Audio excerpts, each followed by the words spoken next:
It came to me at one point that in order to describe the history and experience and current realities of living in the Caribbean, you would almost have to have recourse to the fantastical in order to get that experience, to convey the depth and complexity of that experience. Because I'm not talking only about Africanness, though I centered it in that. It's the Taino histories, it's the indigenous peoples, it's the South Asian peoples that got brought there after slavery to be indentured laborers. The library was my space, and there was just so much.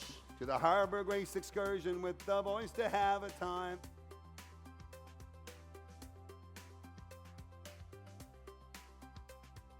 Nalo. I think I know half the audience. I'm not looking at them, I'm looking at you. All right. So I haven't seen you in the flesh for quite some time. And in that time period, 2021, you were named Grandmaster of Science Fiction and Fantasy.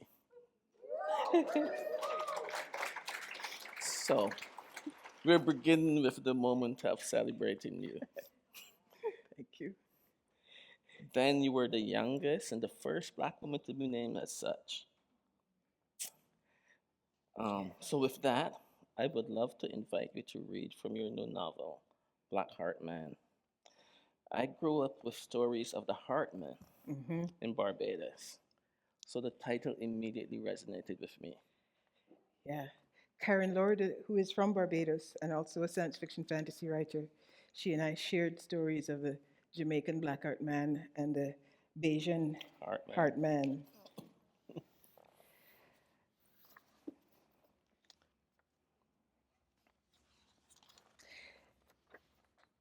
Carenage Town, the island nation of Chin Chin.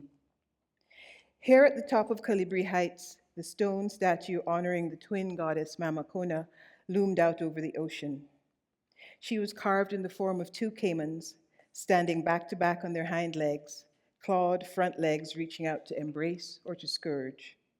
The caiman facing seawards was Mamagua, her jeweled eyes and pointed teeth the deep blue of lapis. Facing inland was Mama Pish, eyes and teeth a gleaming black obsidian. Each sister had a powerful caiman tail curled around her feet. The 4-day morning sea was a deep, cold blue. Mama Sea was cheerful on the surface of her vast, shifting self, white caps dancing towards the port in fish-scale recursives like slatterns kicking up their skirts to show their knickers. But beneath those knickers, oh, what? Salty depths that had swallowed many a somebody who had surfaced changed or surfaced not at all. What might be down there in the deep? You didn't need to sink too far into the water before the somber blue shaded even darker to navy, then deep night, then full, cold blackness. Vekosi shuddered. Best to let the women be the fishers. Take to their rudders to ride the sea. They understood her better. Straddling the wide clay outlet pipe that took fresh water from the Calibri Heights Reservoir to the south side of Carenage Town, he scooted a little farther along it. He had to be quick. As soon as the sun was fully up, other people would start visiting Carenage Town's big reservoir, whether maintenance workers, people hunting the iguanas that were plentiful in the brush up there, or people fishing the reservoir for frogs and mullet. Every so often, Bekosi knocked on the pipe. Each thump netted him a juddering thud, as when you knocked on the green rind of a watermelon to test its ripeness. He'd been right then. There was water in this pipe too, as in the other 5 he'd tested. That was well. But he could also tell that the water wasn't moving. When he'd done the same procedure a few minutes ago with the 5 other massive pipes that fed the other areas of Carenage Town, he hadn't even needed to thump on them. The water filling them was running so strong that when he straddled each pipe, he could feel the powerful thrum of the flow against his haunches like the stroke of a masterful lover. In this 6th pipe, however, the water was still. There must be a blockage somewhere farther down. Stale water made for ill humors. Every day the town elders didn't let him act, they risked an outbreak of cholera or bottle leg disease in Carenage. And if South Carenage sickened, it could spread to North, West, and East Carenage, Bluing, and Cassava Downs. Because he kept knocking against the pipe, advancing as he went, thud, thud, thud, thump. A flat sound with no answering resonance. Was that the blockage? He moved forwards a little more, knocking the while. He hadn't gone more than 30 hands' breadths when his knock fetched a third sound, a low, hollow clang.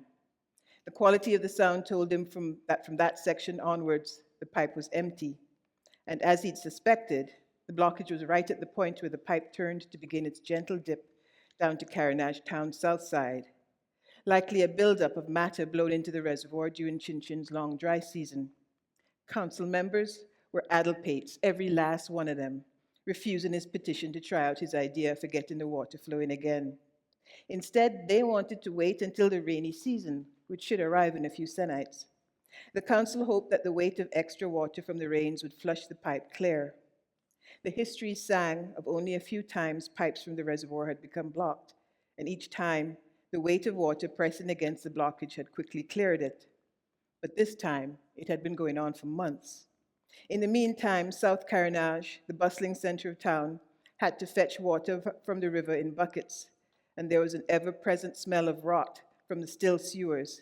Next, it'd be mosquitoes breeding, their larvae wiggling in the putrid water, then sickness. Tandy, his and Gombe's fiancée, lived there in the center of town. This thing had to be fixed, and now. He would make the air down there sweet again, make the water flow. Tandy would be proud and show him favor once more as she used to. She'd seemed cool towards him for some weeks now. He had no idea why. He was training to be a chanter of knowledge that others might employ it. The council had reminded him that he was a chantwell, and a student one at that, said he was not an engineer, said he shouldn't be meddling in the business of builders. Fuck that. He could reckon instructions as well as anyone with a brain, could chant the first 5 chapters of Moritain's book of diverse matters on constructing wells, pipes, and sewers, beginning to end and back again, the full tenor main part. He and his classmates had studied its song last year. I think I'm going to stop there. Thank you. He's about to try to fix something he's not trained to fix. And thereby, everything goes wrong and the story begins. He's quite the character. Oh. He's quite the character. So maybe we can begin in the beginning. Which is, I know that the novel came out in August, so maybe some people have read it already. But I want to say that the novel, it is a luscious novel. Thank you. And I just realized as I was looking at my questions here that I've written the word luscious about 4 times. It's a luscious novel. It is epic. And you draw the reader in with a tremendous storytelling skill and craft that is simply exquisite. I thoroughly enjoyed sitting with your work in Blackheart Man. That makes me feel very good. So can you tell us how you arrived at this story and how long did it take you to craft this truly fantastic world that you have gifted us? Well, that's the thing. It took me about 15 years to write because there was a lot of life happening, a lot of life happening, and there were times I couldn't work on it. A bunch of people in this room were among my first readers, so they know some of the struggles that I went through. Trying to remember the original ideas from 15 years ago, I knew I wanted this character who is sort of the 18th century Taino version of a stoner graduate student. I knew I wanted something to do with marronage, the practice of enslaved Africans in the Americas of running away from plantations and setting up their own functioning communities in the bush. And sometimes those communities lasting for a very, very long time. I was thinking of Palmares in Brazil that lasted 150 years before the Portuguese were able to break it down. And I wanted a camel I don't know if you've ever seen the old maps of Barbados with camels traipsing across them. So apparently, at some point, somebody brought camels to Barbados. I don't think we know what happened to them, but this was during slavery times when people had to grow their own food. So a camel is a lot of meat. So I knew all of that wanted to be in there. I knew I wanted the novel to have a good representation of gender and queerness and sexuality. And I can't even remember what all, but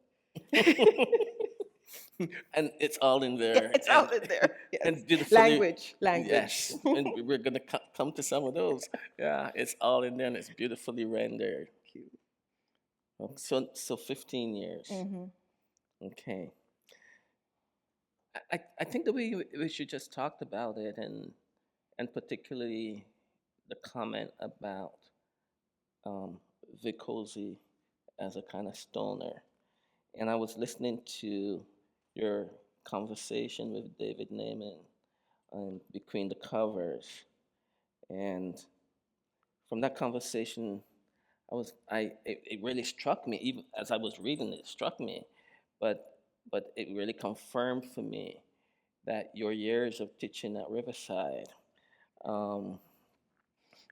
seem to have been implanted in this novel in some way as a kind of meta commentary on institutions that you and I will be familiar with, like universities. Yes.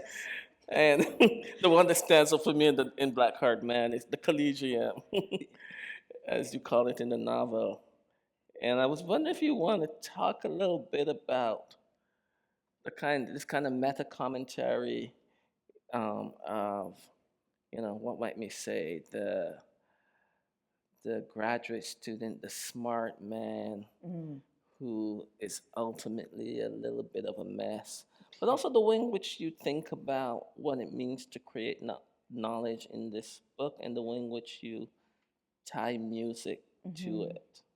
Yes, I wanted to reference the practice of the griot as well. That West African, I guess we would say bard here. It's a centuries-old tradition of being an historian who is a musician, and you preserve the stories in song. And I was thinking about libraries and seats of knowledge and how often libraries are among the casualties of war. Books get burned in, revenge, in an effort to keep a people down. So I thought, how could I make something that is 18th century that would be about preserving books? And I remembered the griot tradition. So this colloquium, this university, part of what they do is they send their scholars out to find books that have been lost and bring them back, and they memorize them in song. At some point, a few years in, I had to remember that some of those books would have images. And what was I going to do with that? So I came up with a thing. But yeah, this is a university that is what they do. I wanted to create a society that was sort of equitable, but human beings being human beings, I knew that wouldn't happen. I mean, they would get there, but there would be, there would still be instances of privilege. So Vekosi, my main character, is a privileged man to whom his own privileges, he doesn't see it, it's invisible. And like many smart, young, often men of that ilk, he can see what is right and what it would make sense to do, but he doesn't always understand the nuances of power and lack of access that make it difficult. So he thinks everybody else is just an idiot. And he's learning in this institution that sort of helps confirm him in his beliefs to some extent. He has some things to learn. As to commentary on the university, that's kind of invisible to me because I'm soaking in it by now. I could have said a whole lot more if I was going to do deliberate commentary on the university. Well, I thought when you said to David Naiman that because he was a kind of stoner graduate student. And then when I thought about Vicosi's flaws as they unfold in the work, it seemed to mirror many of the flaws of the contemporary university in its own lack of hubris in terms of what it thinks it knows, but Yes. really does not know. Yes. Yeah. He And thinks he knows a lot, and he does. yes, He does not understand the human, especially the power element of it. He does not. And yes, universities have changed a lot over the years, but I think there's still this kind of divide of how we're supposed to keep knowledge, but not really good at making it knowledge that the general world is interested in. exactly. Anyhow, yeah, we're both soaked in it, so Oh, let's yes. let's move on from that. Um, I must say that reading this novel put me in a bit of a pinch. That part of your craft, part of your skill in storytelling, for someone who, not dissimilar from yourself, was born in the Caribbean and came to Canada as a teenager. Um, there is in this work dragged a certain kind of nostalgia up in me. um, Chin Chin, Carenage Town, this kind of Caribbean-esque place that you have fashioned, um, really provoke smell and sense and feel and touch. And I'll come to language in a bit. But this world that you made the Caribbean, Africa, and evoked an Africanness that is more than blackness. Um, and so in the work, I kept meeting maroons. Yes. I kept feeling the trace of the Haitian Revolution. I kept thinking about Guyana, and I kept experiencing Cuba, and was really thinking that even obviously this book would have been written and been in production before the terrible moment that we're living in. In some of the pain and the suffering, I heard Palestine. And so, the kind of meta narrative of colonialism and its afterlives that you plot in this work really made me think about Ishmael Reed's offhand comment that the everyday world for Black people is an alien world. And then we tell people about it, they don't believe it because it's too otherworldly. And you have written this fantastical world that feels absolutely real. And because it feels so real, I got nostalgia for a world that is not. And so I wonder if you want to talk to us a little bit about the elements and the pieces, the uncanny, that this fantastical world feels like we're literally living in it right now. Thank you. That's highest praise. So yeah, that is one of the joys of writing science fiction, fantasy, spec fic, whatever you call it, is that you can, when it's working well, you can have your audience empathize with something they cannot experience, have never experienced, will never experience. And that is part of what I'm doing, and I am using the senses. I'm using strong metaphors for sensation. But I'm also using my upbringing in the Caribbean, having lived in Jamaica, Trinidad, Guyana, knowing some of the histories of places like Cuba, knowing some of the histories of Marinage, and just having that deep, the nostalgia I have for the Caribbean is the Caribbean that was when I left at 16. So it's a good thing it's a historical novel. But food was always going to be a big part of it, even when I was inventing the food. Do not douse anything you're cooking with with bitumen. not good for it. But I wanted that it came to me at one point that in order to describe the history and experience and current realities of living in the Caribbean, you would almost have to have recourse to the fantastical in order to get that experience, to convey the depth and complexity of that experience. Because I'm not talking only about Africanness, though I centered it in that. It's the Taino histories, it's the indigenous peoples, it's the South Asian peoples that got brought there after slavery to be indentured laborers. It is histories of everybody and all our languages are all condensed in there. And it's a beautiful thing because it is a story of survival and defiance, not just survival, defiance in the face of everything that globalization and capitalism has done and is still doing. And I love that beauty. So that it's in many ways a love song that way. And it's a love song that um, is written and in Vicosi's voice spoken to us. Here's the other luscious in this beautiful luscious language, and and it's as I read the work, I felt like again here's another moment of nostalgia for me. That I had to I was like, this is not about you, Rinaldo. Pull yourself out of this. But it felt like you had gathered us, like, one of my grandmothers used to do. You had gathered us to tell us an epic tale. And you told us this epic tale in a language that is really exquisitely visual and, and a language that is placemaking. You draw landscapes for us.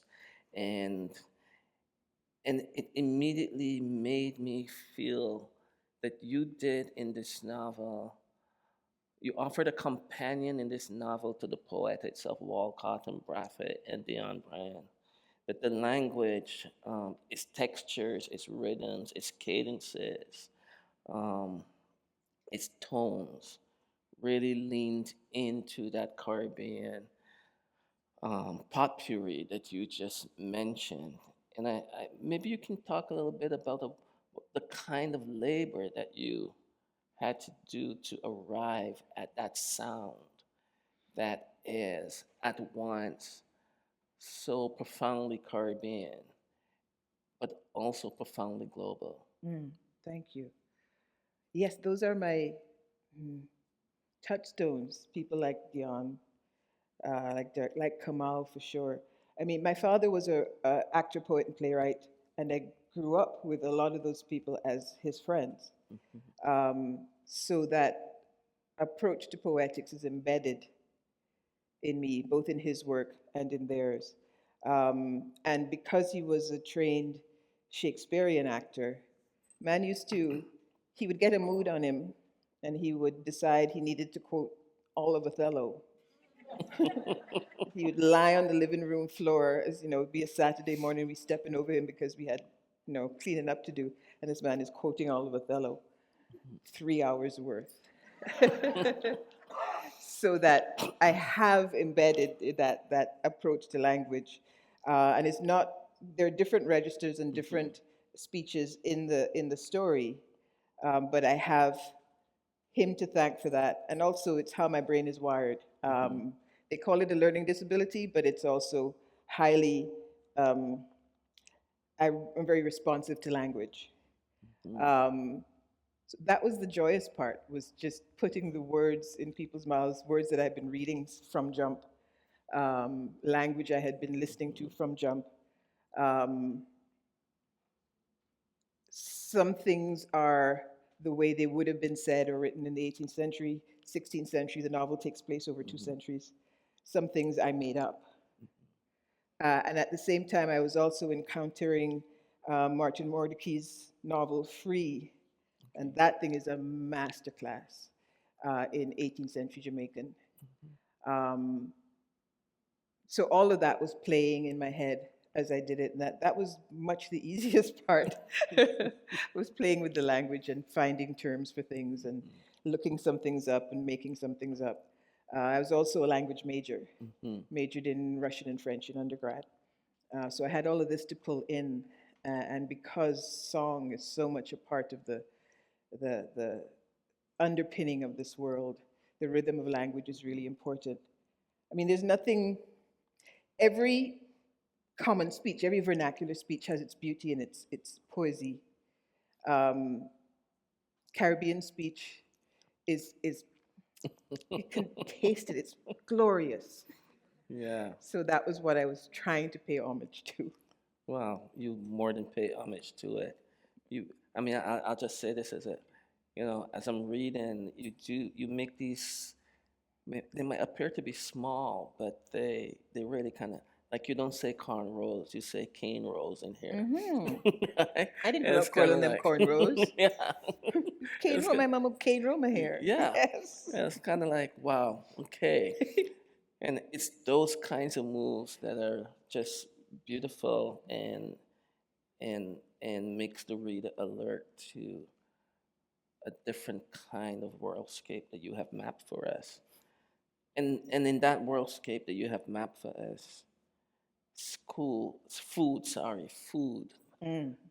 plays a fundamental and important role. I remember some years ago when you were active on Twitter, that we now call X, you would sometimes post kind of experimental recipes of Yes. different things that you were Yes. mixing. But in Blackheart Man, it's full of food: bami, aki, palm wine, rum, wild pig, Johnny cakes, Mabi. I love Mabi. Many I people hate the hate it. many people hate the bittersweet. I love Mabi. Tamarind balls, and one could go on and on. But the food really fills out this landscape of the many peoples and different ways of experiencing sensing, smelling, feeling. And I wonder if you want to say a little bit more about that relationship between the the peoples that you craft, the peoples and the, what might we call them, the the more than people in this work, the more than human in this work, Yes. and the lusciousness of that engagement with food. Food is generally a very good idea. Whoever came up with food, I hope they got a holiday bonus, because it is magic in itself. And I cook. I cook a lot. I love cooking. It is so much easier than writing. Absolutely agree. Because I don't cook anything that's going to take me more than 20 minutes to prepare, whereas a novel can take 15 years.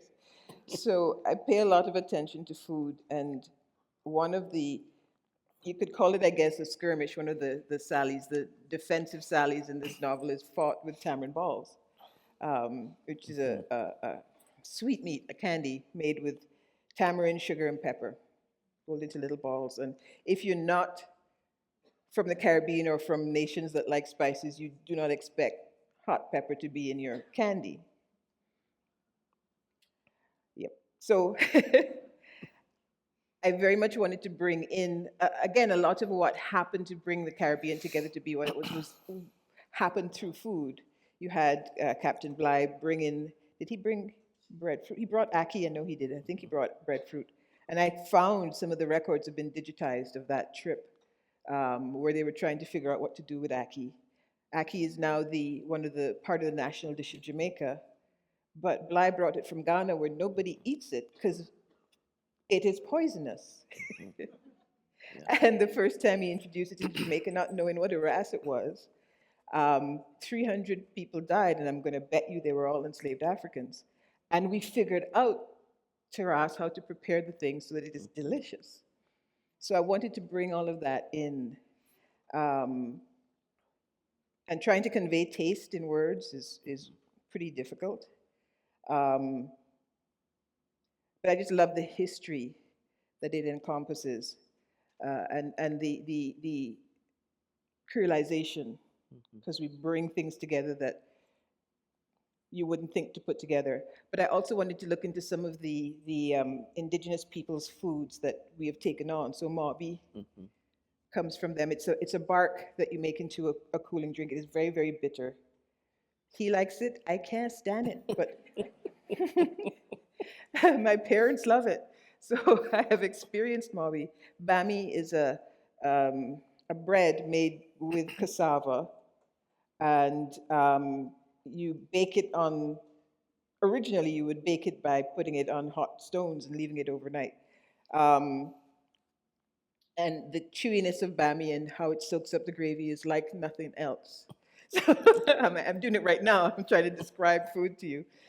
That it was really important as part of the sensory surround of the novel to bring that in, that sort of joy of just eating. And one of the main characters is a chef. She's a master chef. Um, so I wanted her to be able to show her skills, even if I was inventing the food, which I sometimes did. Yes, there are some recipes. When I read some of the recipes, it made me think of Austin Clark's um, Yes. Breadfruit and Pigtails, Yeah, yeah. which of course is not a novel, but allegedly some of those recipes are missing significant That's, that ingredients so sounds that you like Austin can't all over. exactly. Yeah. So the late Austin Clark. But you know, with food comes this other part of the body that we experience, and this book is really rich in detail in all kinds of ways. My mother hasn't gotten to that part yet, so She's not here, is she? she's not here, and I haven't Okay, warned her. so we can plunge in that. Yes, we can. I want to talk about excrement. Piss. Excrement? Yeah. Piss. Vomit. Oh, Shit. yes, Cum. yes. It's all oozing out of this work. It's granular. And it's an epic work in which you pay really close attention to detail. And It does start in a sewer. Yeah. Well, see, one of my literary heroes is Samuel R. Delany. mhm. Black gay man, writer of many things, including science fiction, but also some amazing literary theory. He reviews his own work under a pseudonym, and he doesn't go easy on himself. The man is is brilliant, but he's also fearless when it comes to writing about things to do with the body. And so when I get scared, coming from a Caribbean background where people will judge you, whew, when I get scared, I think, what would Samuel R. Delany do? And I just plunge in. And it sort of feels like if you can conceive of it, you should be able to say it. I should be able to put it in a story. My mother forgets. And she once introduced me to her pastor as a writer, and I had just had a book out. And the pastor said, "Oh, you should come and read it at the church." I mean, no, that book is about prostitutes. And I don't go easy there either. So no, ma'am, I will not come read it at the church.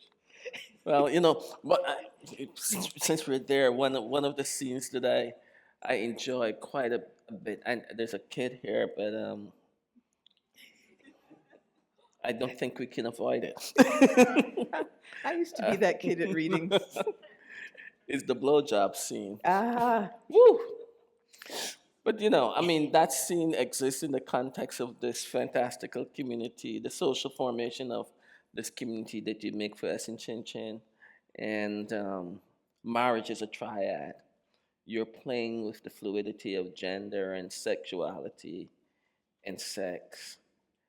And there are these interesting formations of um, the third sex people and only women who can be captains of ships. And so you've created this queer social formation of a world. and that's the primary nature of that world. And it strikes me that you've created this world at a moment when, again, in the larger culture, queer life has come on on the on the attack again. And I wondered if you wanted to say something more about the importance of creating that kind of world. It sometimes looks, when I look at the rest of the world and look through histories of the rest of the world, that it's only certain types of culture, North American culture, that is that divided in terms of gender, sexuality, that I had to include people of all kinds of genders because everybody's here and always has been. I learned as sometime doing my research that in some Taino cultures it was not unheard of for a marriage to be three people. And the minute I read that, I'm like, yes, I'm going to make that normative in this world. It means you really, really, really have to find that agreement amongst three people before you can even get married. And queerness happens like it always has. Some people, David Naiman described it as a matriarchal world. It is not. It's a world in which women do the work we have always done. And it is divided in some ways in terms of who can do what, but not so much. Anybody can be a cacique, anybody can be a head of a community. The only women being ship's captains is a bit of a religious thing. But it's interesting to me that, particularly for that interview, he read the book as everybody being bisexual. They are not. It's just that they're more than you usually see depicted in a lot of literature. And people have described it as being matriarchal when it is not. It's just that women take up the roles they take up. And that was a surprise to me, that people would see one or two and think it's the whole book. And hopefully more than I one think or queerness two. does that to a lot of people. It does. Like, oh my God. Only one of us show up and they think we've taken over the entire place. And yeah. But that has been a surprise, but it was quite deliberate that I tried to include more than I usually see, because science fiction, fantasy challenge your own biases. So as a writer, I have to challenge mine. Yeah.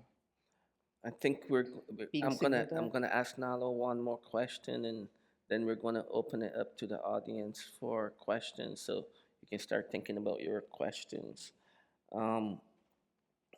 You know, one of the ways in which this novel, Blackheart Man, really impacted me was, it's written over a 200-year period, and it seems to encapsulate many of the kinds of conditions that not just people in the Caribbean, but people in the Americas are living in the afterlife of slavery, in the disappointments of post-colonialism. And Vikosi is a beautiful mess of a person. He reminds me of many Caribbean men that I have known. He reminds me of many Caribbean politicians I have seen, studied, encountered. He is not necessarily a trustworthy narrator, just like they are not necessarily trustworthy caretakers of the nation. And but you don't have to name anyone. But clearly, it seems to me that you must have been thinking about the contemporary region and beyond, and thinking about, like I said, this novel. I know this is a novel that is fantastical, and yet it feels so absolutely real. Thank you. And And that was one of the moments where, in thinking about that span of history, Yeah, well, because some of the things I'm drawing on are real, I think it's Barbados that has a community of poor white people, yes, the red legs. yes, who are among the most disrespected and downtrodden there. So that reversal of what you expect was part of what interested me. Um, the the people who are soldiers because they have no choice. They're conscripted into being soldiers, and who take that and form an identity out of it, um, because that's what we do.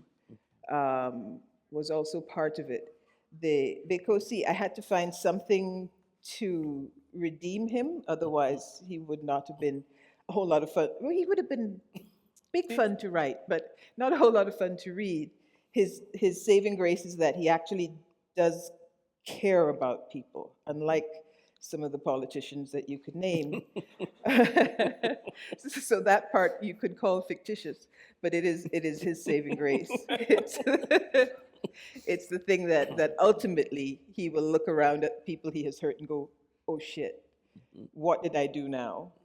And that's what I would hope for those of us who have those lessons to learn. Yeah, it's all pulled in there, everything. I mean, I'm 63, and I've been living all of this stuff imbued in it for so long, and working on the book for so long, that when I needed something, it was there. You almost don't need to invent anything to write fantasy. I didn't need to invent the camels. I didn't need to invent the triad. It's all there because human enterprise is so varied. And we get everywhere and we do all kinds of stupid shit. Humans, I'm saying, not Caribbeans only, humans. And so it was fun for certain values of fun to pull it all in and to make it very, very Caribbean. And it is very, very Caribbean. And I think for Caribbean readers, we might be seduced by the way in which the language and the food and the landscape and the visuality of this novel affirms us. And then we have to kind of step back and say, okay, but what is this author? What is Nalo running on us? Nalo running on us, because there's a kind of caution at the heart of this work that we will have to grapple with. I did have moments as I was working on it over the years of thinking, there's this book I've been reading and I was enjoying it, I should go back to it, and realizing every so often that it was my book. And this is why I kept working on it. Well, we're glad that you kept working on it. We're pleased.